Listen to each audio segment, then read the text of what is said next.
If you're looking at me and thinking, wow, she's been through it, it's been a day. It's my first day back at college. It was the start of the fall quarter. Tomorrow I have my first in-person class ever. Not only one, but two in the night classes, so it's been a day. Like,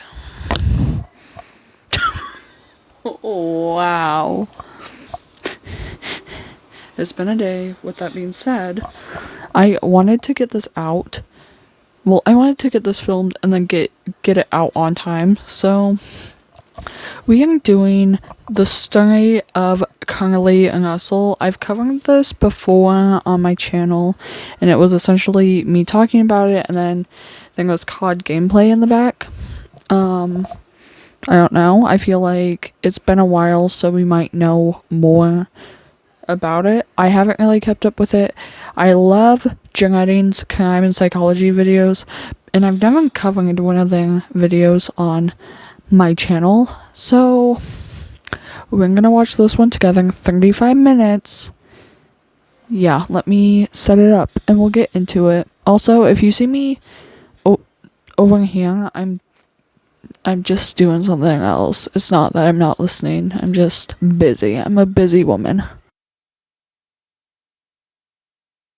Tomorrow is your first day at a new job. You're nervous but excited, so by the time you're done picking your outfit out and making your lunch, you realize that you will probably be going into work with less than 5 hours of sleep. But that's no issue. You'll just swing by Starbucks on your way to work, drink a Red Bull during lunch, and turn in early after. You lay down to go to sleep, but it doesn't come. You are too antsy about your new job, and you keep thinking about the next day. If you will like your boss, what if someone cute sits next to you? What will it be like compared to the last place that you worked? Eventually, you fall asleep, not realizing you have about 1 hour before it's time to get up and go to work. Because you're so exhausted, you sleep through the first two alarms, and when you finally wake up, the alarm you set to tell you it's time to head out the door is going off. Dread hits you, and you're going to be late. You begin to panic. You said time management and reliability were your two best attributes in the interview, and now they're going to think you were lying. By the time you walk through the door, you're going to be fired, but you really need this job. You have a cat that relies on you. You rush through your routine, getting yourself ready in a hurry while trying to think of a perfect excuse. You can't say that a relative died on the first day. You can't say that your building caught on fire or anything that would end up in the news. I'm sorry, I just had a little giggle at the point where he's like, you can't get fired. You have a cat that relies on you. I love a good little giggle. Still panicking, you remember that 2 days ago, you got into a small car accident and have a dent on your bumper to prove it. You still have the pictures and everything. Feeling the first rush of relief since you woke up, you quickly craft a text to your boss, sending them pictures of your car and the accident and relaying to them that you will be there slightly late, but you're willing to stay later. Your boss texts you back, completely understanding and telling you to take your time, to get checked out at the emergency room before coming in, and recounting their own experience getting into a fender bender with you. When you eventually make it into work, they are completely empathetic and compassionate, and once again relay their own car accident experience with you, telling you how they thought they had gotten into a small accident, but the injury still bothers them to this day. They surprise you with a Starbucks drink and a nice lunch, and throughout the day, you keep up the charade that you were in an accident. This false event becomes an incredibly important bonding moment between you and your boss, and as you continue to work there, she brings it up time and time again as being one of the reasons she knew you were a good employee.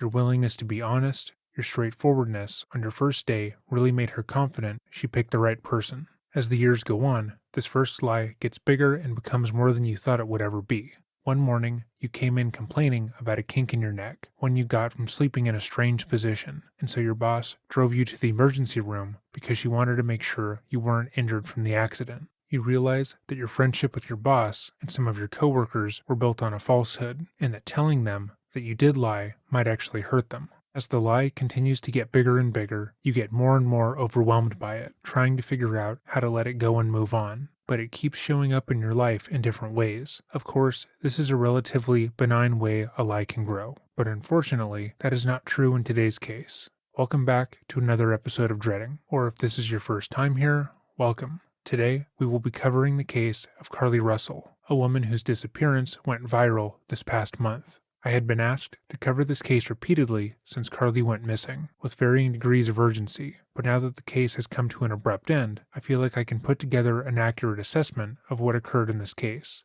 To be clear, this script is being written on July 29th, 2023. Any updates that occur after will be published either on our community page or in the comment section down below. With all of that said, let us begin. Here are 5 reasons why I love using Creative Fabrica. They have tons of pre-made designs that I'm already allowed to use commercially and for print on demand. Let us begin. On July 13th, 2023, at 8:20 p.m., Carlee Russell left her job at the Woodhouse Spa in Birmingham, Alabama, carrying a dark bathrobe meant for guests, a roll of toilet paper, and other miscellaneous items belonging to the business. According to the management at the Woodhouse Spa, these were items that she took without permission and was considered theft. She then ordered food from Taziki's at the Colonnade, reportedly picking up the order as the restaurant was closing at about 9 p.m. Shortly after picking up her food, Carlee called her mom, Talitha Russell, to tell her that the restaurant had either messed up her order or given her double, and that she could have the meal when she got home. She told her mom that she was on her way home, and she would see her shortly. However, after getting off the phone, she made an unplanned stop at a local Target where she bought granola bars, Cheez-Its, and a drink, leaving at 9:21 p.m. to make her way back home. But 13 minutes after that, Carlee would see a strange sight on the side of the road. As Carlee was driving down I-459 between mile marker 11, she reportedly spotted a toddler between the ages of 3 and 4, walking on the shoulder of a busy road. The child was completely unsupervised, and Carlee noticed that there was no one on the street stopping to help the child. With that in mind, she called 911. Hi, I am on Interstate 459, and there is a kid just walking by themselves. Oh, hold on. Where on 459 are you? I'm right next to the exit 10 by the Hoover Med, like to get off by the Hoover Med. Okay, so you're before that exit? Yes. Okay, were you headed southbound or northbound?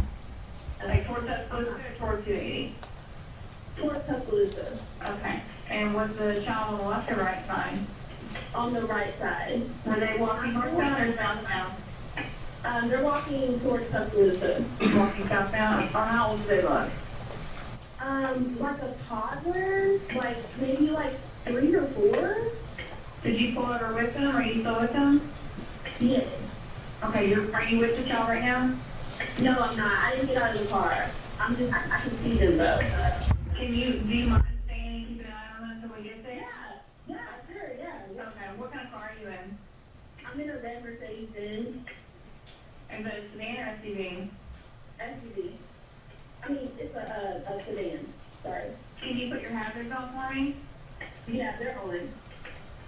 Okay. Did you talk to the child at all, or did you say anything to them? No. Okay. No. Do they look like they're injured? No, they don't. Are they white, black, Hispanic, or Asian? They're white. Okay. Is it male or female? I think it's a boy, a little boy. White male? Okay. So is he wearing clothes? Yes. Okay. What is he wearing? It's a white t-shirt, and it doesn't look like he has any pants on. It looks like a diaper. And you don't see any cars anywhere? No, no cars anywhere.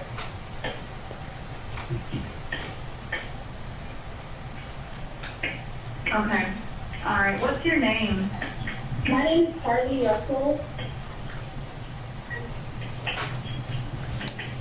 And you don't see any injuries on the child from where you're at, correct? No, but I can't really see them that good. Okay, try to keep an eye on them for the best that you can, because I don't want you to lose track of them. Okay. All right, and do they have shoes on? No. Shoes? Not that I can see. I can't really see that one. Okay. All right, I've got them on the way, okay? Just try to keep an eye on them. Officers are on the way, okay? Okay, thanks. Thank you.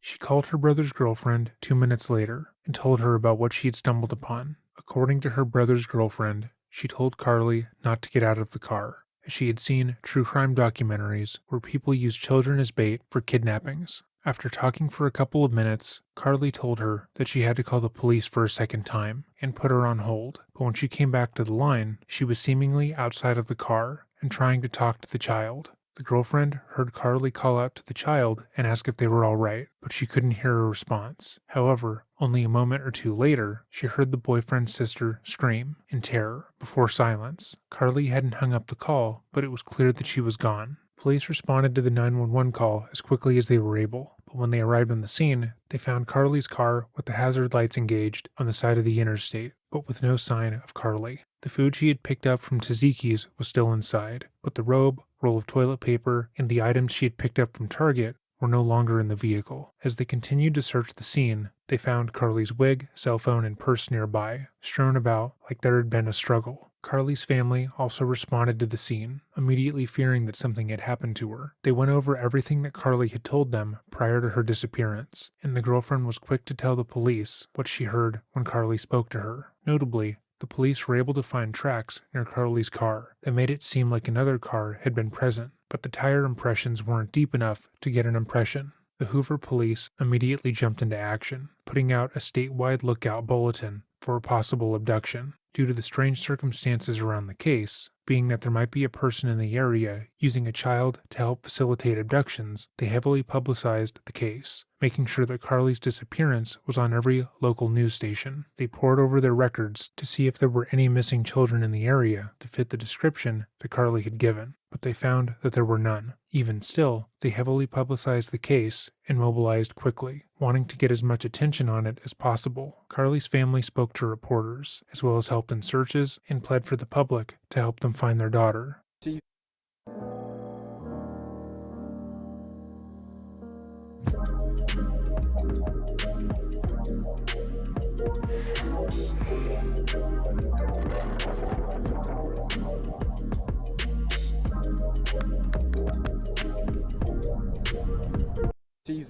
She's a godsend.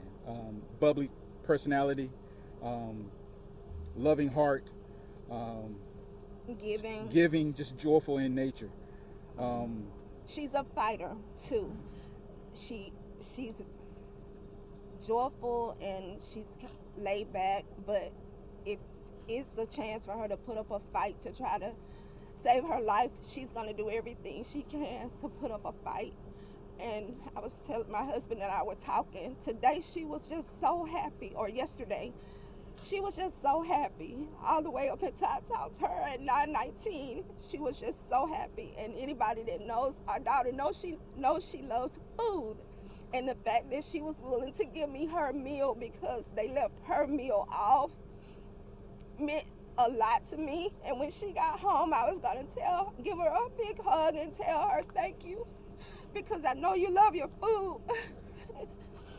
An anonymous donor put up $20,000 for any information leading to Carlee's return, and Crime Stoppers offered $5,000 on top of that. Over the span of a couple days, multiple donors would add their own money to the cash reward, bringing the total up to $60,000. As word spread about Carlee's disappearance, Angela Harris, the mother of the 19-year-old Anaya Blanchard, who had gone missing before being found dead in 2019, began to speak up about the case. She met with Carlee's parents and helped set up a volunteer command post in the parking lot of a local convenience store. She led community search parties in the area and spoke to multiple outlets, hoping to keep as many eyes on the case as possible. When it comes to missing persons cases, they live and die by the amount of public attention that they get. The more people know about the person, and the more they see their face and familiarize themselves with the case, the more likely it is the case will come to a resolution. Harris mobilized the community, and multiple people became aware of the case through her help. Online communities, specifically on Twitter and TikTok, picked up the case and made it go viral. Celebrities began posting about the disappearance, making their audience aware of what was going on. However, Saturday, July 15th, there was seemingly a break in the case. Police were dispatched to the Red Roof Inn on Montgomery Highway in Vestavia Hills after getting a report that the Russells had received a call from Carlee, stating that she was in the hotel. After getting the call that was supposedly from their missing daughter, the family went to the hotel and began knocking on doors, but were unable to locate her. They spoke to the police at the inn, and the police, too, searched the hotel for any sign of the missing woman, but they came up empty-handed. But then, just 2 days after disappearing off the side of the highway, Carlee returned. At 10:45 p.m., the Russells called 911 to report that Carlee had returned home on foot. Some reports claim that Carlee was naked, barefoot, and bleeding, but as far as I can find, that claim is unsubstantiated. Hoover Police Chief Nick Derzes said Russell showed up at her parents' house alone, and paramedics immediately took her to a hospital for evaluation. Police spoke to Carlee while she was being evaluated and found that she had a small injury to her lip and claimed to be suffering from a head wound of some kind, although there was no evidence of an injury. The shirt she was wearing when she arrived at the hospital had a small tear in it as well, but most notably, the detectives found $107 in cash hidden in her left sock. When asked about the money, Carlee had no explanation as to how it got there, or how she didn't notice it had been in her sock the entire time. Because of Carlee's reported head injury, along with the fact that she had likely suffered a traumatic experience, she was held overnight for evaluation. The following day, she was released to her family at 6 a.m., where she returned home to be with the people who had spent the last 2 days working to find her. At 1:05 p.m., Talitha released a statement via Facebook, writing, "God is faithful, and He has answered our prayers. We are so grateful to each of you for all the acts of kindness, generosity, and compassion you have shown. Our baby is safe. Thank you, Father God." She went further to ask the community for respect and privacy during the coming days, as they had all gone through a horrific ordeal, and wrote, "Just as we made a commitment to not entertain negative thoughts during the time our daughter was missing, we surely will not entertain negative thoughts in statements, unvalidated opinions, or sheer ignorance at such a joyous time."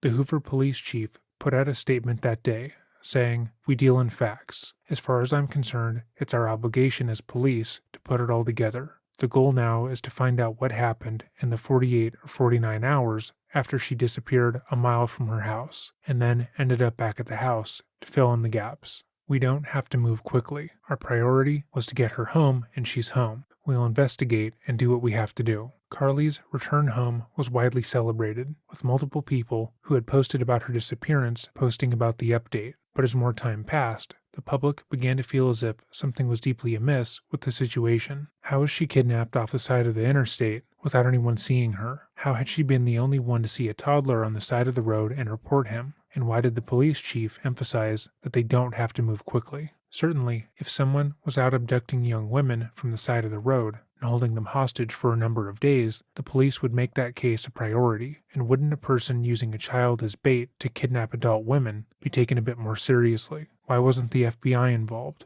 or any other agencies? People began to suspect that the reason this case wasn't making any sense was because Carlee hadn't actually been abducted. Multiple people began saying that they were close to the Russells, or had some connection to the case, and that Carlee had a habit of doing things like this for attention. Multiple people posted screenshots of messages seemingly sent from Carlee's Instagram while she was reported missing, showing that she was fine, while others claimed that she had decided to fake a kidnapping to get revenge on her ex-boyfriend for cheating on her. Most of these theories were unsubstantiated rumors, and the majority would be shown to be false. Still, with no information coming out from the family and the police, the public was left to speculate on what happened. But that speculation wasn't left unchallenged. Multiple people who had commented in support of Carlee and used their platforms to raise awareness about the case found people's questions to be incredibly disrespectful. Various content creators spoke out against those who demanded to know every detail about the case,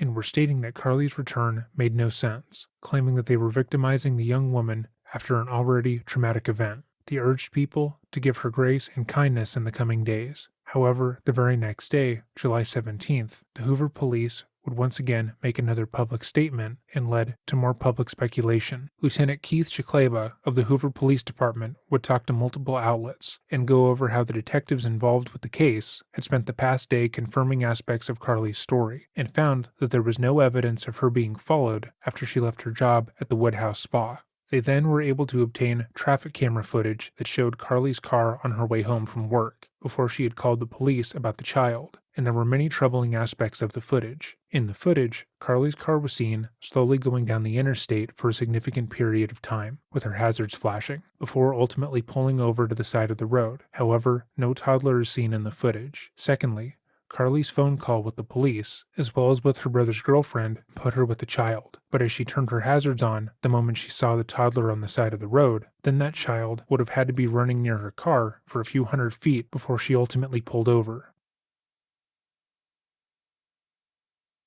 Have you ever wished you lived in a world where your students knew exactly what content to read and could answer questions to check their understanding? You could automatically see their progress and know who needs help, all without leaving your LMS?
The footage led to more and more people believing that Carlee had not been kidnapped, and to combat that narrative, the following morning, Carlee's parents would agree to an interview done by The Today Show. That moment you all first laid eyes on her again, what was it like? To me, I mean, just so much joy. This morning, in an exclusive sit-down with NBC News, the parents of 25-year-old Carlee Russell are speaking out, describing the moment their daughter appeared on their doorstep after being missing for more than 48 hours. What did you do when you saw her? We tried to hug her as best we could, but I had to stand back because she was not in a good state. So we had to stand back and let medical professionals work with her. But it's okay. Last Thursday, police say Carlee called 911 to report a toddler walking alone on the interstate. She pulled over while on the phone with a family member who described hearing Carlee scream. Her vehicle's unlocked, running, all her personal belongings except for her phone. On the scene, police found no sign of Carlee or a child, and they say no children were reported as missing during that time period. The Russells waited in agony until Saturday night. There were actually just so many calls and texts from people who maliciously lied to us. I just didn't know people could be so evil. To be clear, in all the reporting and police documents surrounding this case, the Russells told the police that they got a call from Carlee, who said she was at the Red Roof Inn. However, in this interview, they state that they got a text from someone pretending to be Carlee. This could either be the family changing the story after the fact, or a miscommunication between the police and them. Either way, it was believed to be a hoax. Authorities have not indicated where Carlee was during the 48 hours she was missing or what happened. Her parents declined to share what their daughter told them, citing the ongoing investigation. And can you tell me what happened Saturday night? Did you just get a knock at the door? Anything leading to the case itself, we can't discuss that. But they say speculation about the circumstances surrounding Carlee's disappearance are only making things worse. She's having to deal with the trauma of people just making completely false allegations about her. Her family now urging the public to let the investigation play out, but mentioning an abductor. Her mother asking to read a brief message to the public. Carlee has given detectives her statement so that they can continue to pursue her abductor. Do you believe that there's an abductor still out there? Absolutely. Absolutely. NBC News has reached out to the Hoover Police Department to ask whether they're looking for an individual involved. Police have just said they're following up on all information provided by Carlee. And when I talked to you all on Saturday, you also said your daughter is a fighter and she would find a way back to you. I felt that in my heart.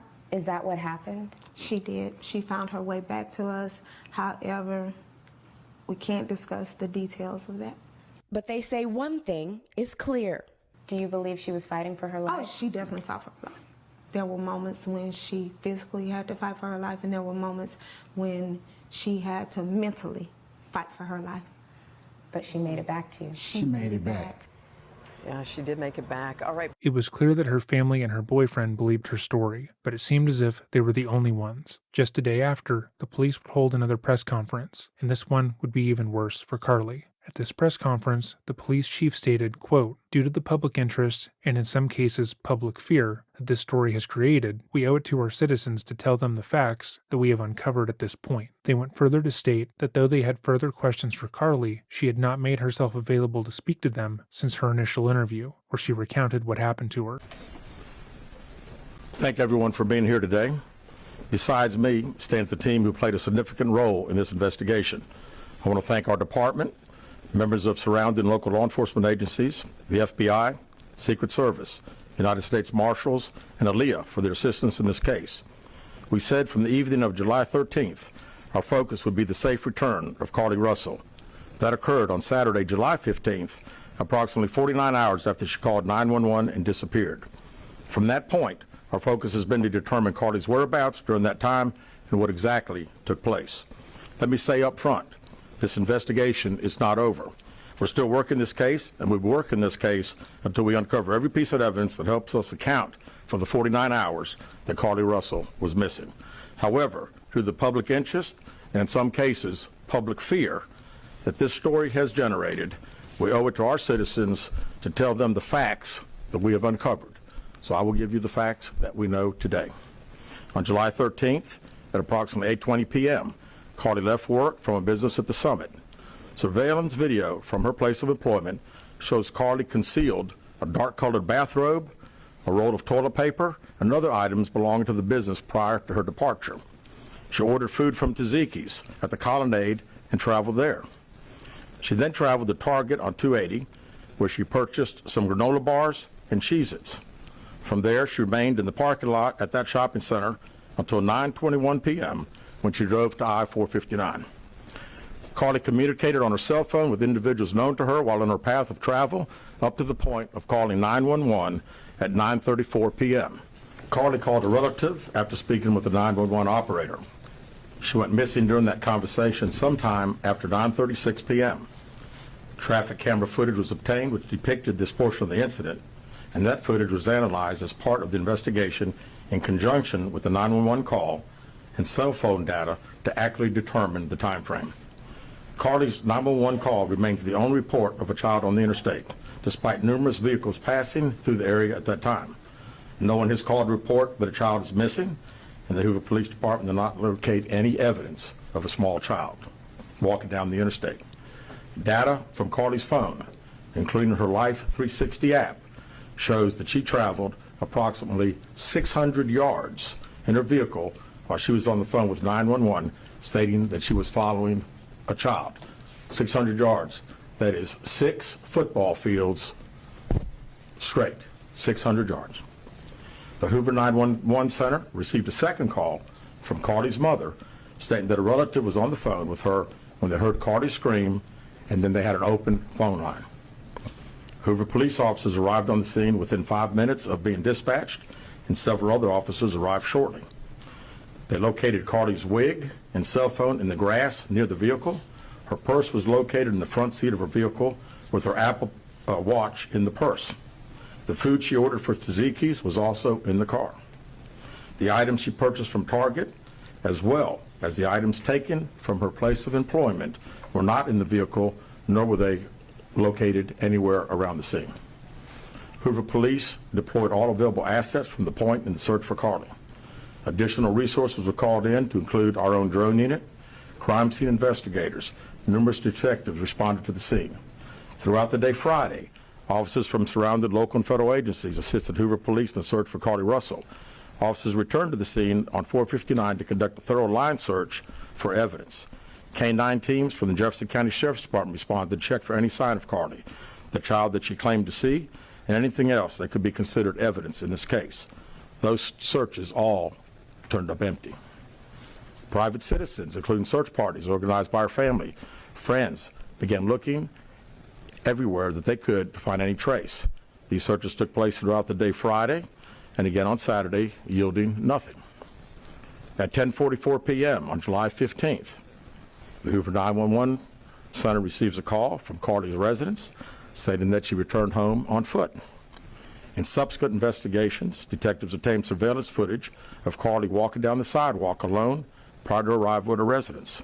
She was conscious and speaking with paramedics when she was transported to UAB. Detectives were able to obtain a brief statement from her prior to being treated and released. During the statement, she told detectives that while traveling down the interstate, she saw a baby walking down the side of the road and called 911. She stated when she got out of her vehicle to check on the child, a man came out of the trees and mumbled that he was checking on the baby. She claimed that the man then picked her up and she screamed. She stated he then made her go over a fence. She claims he then forced her into a car, and the next thing she remembers is being in the trailer of an 18-wheeler. She stated that the male was with a female. However, she never saw the female, only hearing her voice. She also told detectives she could hear a baby crying. Detectives, the male had orange hair with a big bald spot on the back. She said she was able to escape the 18-wheeler and fled on foot, only to be captured again and was put in a car. She claimed she was then blindfolded, but was not tied up because the captor said they did not want to leave impressions on her wrists. She said that they took her into a house and made her get undressed. She believes they took pictures of her, but she does not remember them having any physical or sexual contact. She stated the next day she woke up and was fed cheese crackers by the female. Pausing here for a brief moment, Carlee had purchased Cheez-Its and granola bars from Target on her way home from work, and these cheese crackers were not found on her person or in her car, meaning that wherever she went, she likely brought them with her. So it's strange that her abductors would also just so happen to feed her the snack that she bought for herself and had on her for seemingly no reason. She said the woman also played with her hair, but could not remember anything else. At some point, she was put back in a vehicle she claims was able to escape while it was in the West Hoover area. She told detectives she ran through lots of woods until she came out near her residence. During this interview, detectives noted that Carlee had a small injury to her lip, and she claimed that her head was hurting.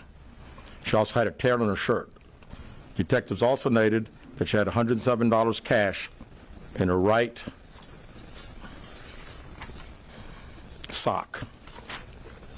Out of respect for Carlee and her family, detectives did not press for additional information in this interview and made plans to speak with her in detail after giving her time to rest. Detectives continue analyzing data from Carlee's cell phone that was left behind at the scene.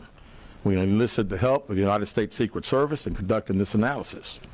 Part of what data included several internet searches in the days leading up to their disappearance that I think are very relevant to this case. On July 11th at 7:30 a.m., the term, "Do you have to pay for an Amber Alert?" was searched. On July 13th at 1:03 a.m., the day of her disappearance, the term, "How to take money from a register without being caught," was searched. On July 13th at 2:13 a.m., the day of her disappearance, the term Birmingham bus station was searched. On July 13th, 2:35 a.m., a search for a one-way bus ticket from Birmingham to Nashville was conducted with a departure date of July 13th. On July 13th at 12:10 p.m., a search for the movie Taken, a film about abduction, was conducted. There were two searches related to Amber Alerts on a computer at Carlee's place of employment, including one regarding the maximum age of an Amber Alert. There were other searches on Carlee's phone that appeared to shed some light on her mindset, but out of respect for her privacy, we will not be releasing the content of those searches at this time. We've asked to interview Carlee a second time, but have not been granted that request. As you can see, there are many questions left to be answered, but only Carlee can provide those answers. What we can say is that we've been unable to verify most of Carlee's initial statement made to investigators, and we have no reason to believe that there is a threat to the public safety related to this particular case. Thank you very much. After the press conference, it was clear what the evidence in this case was pointing to, and that the reason why Carlee's story didn't make sense was because it was entirely untrue. The reason why no one else spotted a child on the side of the interstate was because one had never been there, and the reason why the police stated they could take their time looking into the case was because there hadn't been a case in the first place. It seemed that Carlee had wanted to disappear for a short while, whether that be to avoid conflict at work, ease tension at home, or get back at her ex-boyfriend, who had allegedly cheated on her. Just 10 days after Carlee was initially reported missing, the police would hold another press conference. Time to switch to Spectrum Mobile, the nation's fastest growing mobile provider. Now, when you buy a Spectrum Mobile unlimited line for just $29.99, you get another unlimited line free for 12 months. Switch to Spectrum Mobile. Allegedly cheated on her. Just 10 days after Carlee was initially reported missing, the police would hold another press conference. Good afternoon. Thanks to everyone for attending again today. I want to thank the members of our department and all of law enforcement who played a role in the investigation of this case. Last Wednesday, July 19th, we held a press conference and provided you with the facts of the Carlee Russell disappearance. We told you the investigation was ongoing, and we helped you determine where Carlee was during the 49 hours of her disappearance. Today I've talked to and received a statement from Mr. Emery Anthony, attorney for Carlee Russell. Mr. Anthony has scheduled a meeting for Carlee to meet with investigators early this afternoon, but then I received an email stating that a statement was being provided by him on her behalf. Mr. Anthony asked that I read the statement in its entirety, which I will do now. My client has given me permission to make the following statement on her behalf. There was no kidnapping on Thursday, July 13th, 2023. My client did not see a baby on the side of the road. My client did not leave the Hoover area when she was identified as a missing person. My client did not have any help in this incident, but this was a single act done by herself. My client was not with anyone or any hotel with anyone during the time she was missing. My client apologizes for her actions to this community, the volunteers who were searching for her, to the Hoover Police Department and other agencies as well, as to her friends and family. We ask for your prayers for Carlee as she addresses her issues and attempts to move forward, understanding that she made a mistake in this matter. Carlee, again, asks for your forgiveness and prayers. 4 days later, yesterday at the time of writing this script, Carlee was charged with false reporting to law enforcement authorities and falsely reporting an incident, 2 misdemeanors. Carlee was booked into the Hoover City Jail and freed on a $2,000 bond that same afternoon. As of time of writing, that is all that is known about the case. The public support of Carlee following her disappearance was something that not a lot of people see. Carlee's story was able to capture the public's attention in a way that others haven't, and it's because of that attention that we now have some idea as to what occurred. As always, thank you for watching this video. If there is a video you would like to see made on this channel, or a case you would like to see covered, email us at dreading.official@gmail.com. Have a great day, and remember to stay safe. For me, is the fact that obviously she has some underlying mental health issue. I hope she gets the help she needs. I'm glad her disappearance wasn't like a big issue, like someone was like out to get her or anything. It was just in her head. Not saying that that's like fair either. As someone who struggles with mental health, I know what it's like to be manic sometimes. With that being said, I will see you later. I hope you enjoyed this video. Bye!